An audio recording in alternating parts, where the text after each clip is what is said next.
পাকিস্তানের পেশোয়ারে আত্মঘাতী বোমা হামলায় হামলাকারী ও ৩ আধা সামরিক বাহিনীর সদস্য নিহত। যে কোনো মুহূর্তে সংঘাতে জড়াতে পারে সাউথ ও নর্থ কোরিয়া, সাউথ কোরিয়ার প্রেসিডেন্টের শঙ্কা। তাইওয়ানের কাছের একটি দ্বীপে ক্ষেপণাস্ত্র মোতায়েন করে জাপান উস্কানি দিচ্ছে, অভিযোগ চায়নার। জাপানের রাজধানী টোকিওতে চোরাই গাড়ি নিয়ে পালানোর সময় গাড়ি চাপায় নিহত ১, আহত ১০। এশিয়ার রাজনৈতিক, অর্থনৈতিক সহ সবশেষ খবরাখবর আপনাদের সামনে এক নজরে তুলে ধরছি আমি সাবরিনা সুপা।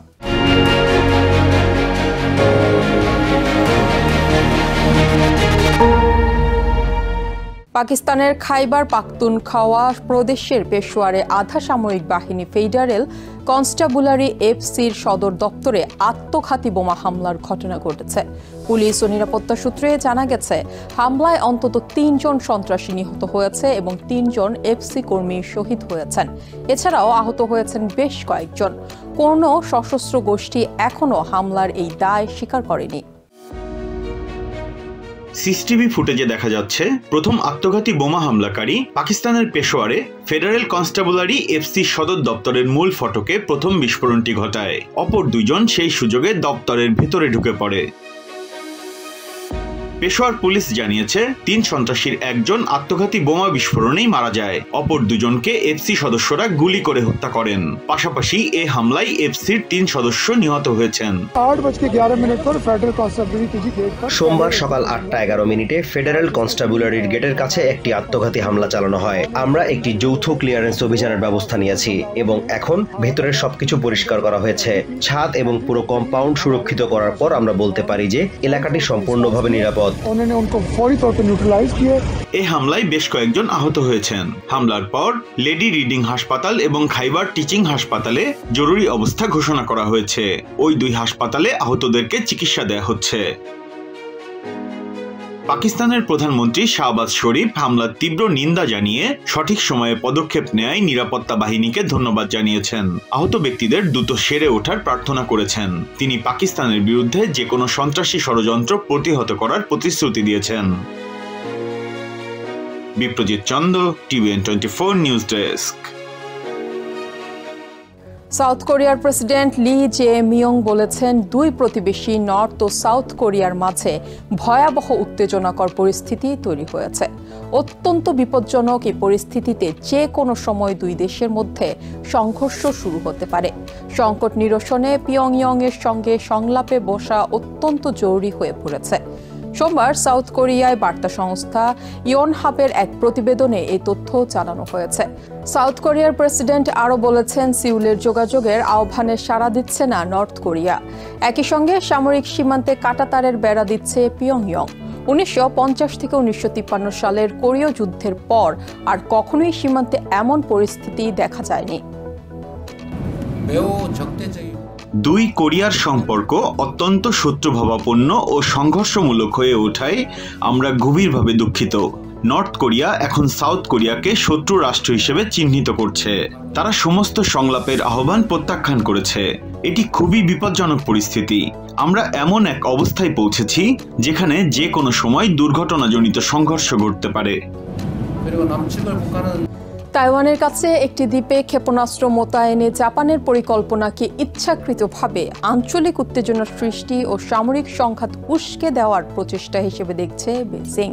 সোমবার সংবাদ সম্মেলনে চায়নার পররাষ্ট্র মন্ত্রণালয়ের মুখপাত্র মাও নিং বলেন, জাপানের দক্ষিণপন্থী শক্তিগুলো পুরো অঞ্চলকে বিপদের দিকে ঠেলে দিচ্ছে। বেইজিং তার জাতীয় ভূখণ্ডের সার্বভৌমত্ব রক্ষায় দৃঢ় প্রতিজ্ঞ ও সক্ষম। এদিকে চায়নার বিশেষায়িত অঞ্চল হংকংয়ের নেতা জন লি বলেছেন, জাপান বিষয়ে চায়নার কূটনৈতিক অবস্থানকে সমর্থন করে তার সরকার। জাপানের প্রতিরক্ষা মন্ত্রী কোইজুমি শিনজিরো রবিবার সাংবাদিকদের জানান, তাইওয়ানের পূর্ব উপকূল থেকে মাত্র 110 কিলোমিটার দূরে ইয়োনাগুনি দ্বীপে একটি মাঝারি পাল্লার ক্ষেপণাস্ত্র ইউনিট মোতায়েনের পরিকল্পনা করেছে তার দেশ। শিনজিরোর দাবি, ক্ষেপণাস্ত্র মোতায়েনের ফলে আঞ্চলিক উত্তেজনা বাড়বে না, বরং জাপানের বিরুদ্ধে সশস্ত্র হামলার সম্ভাবনা কমবে।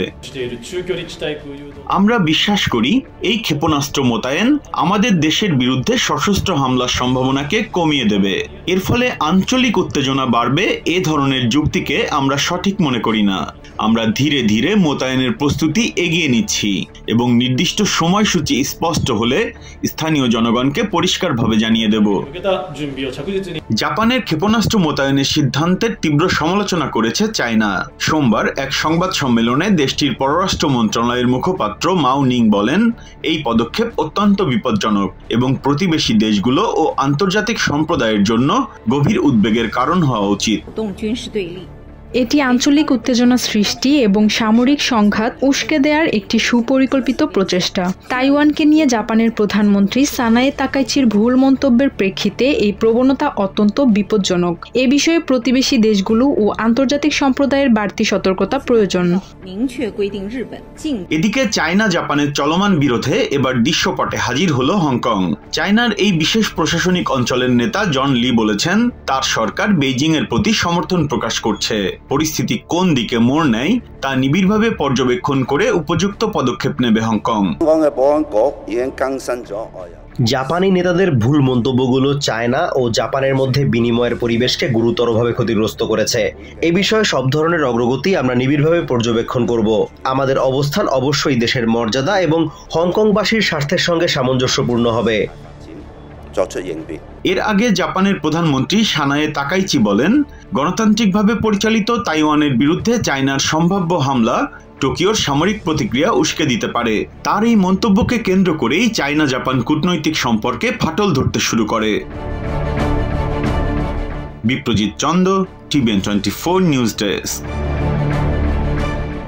জাপানের রাজধানী টোকিওতে চুরি করা গাড়ির ধাক্কায় 1 জন নিহত ও 10 জন আহত হয়েছে।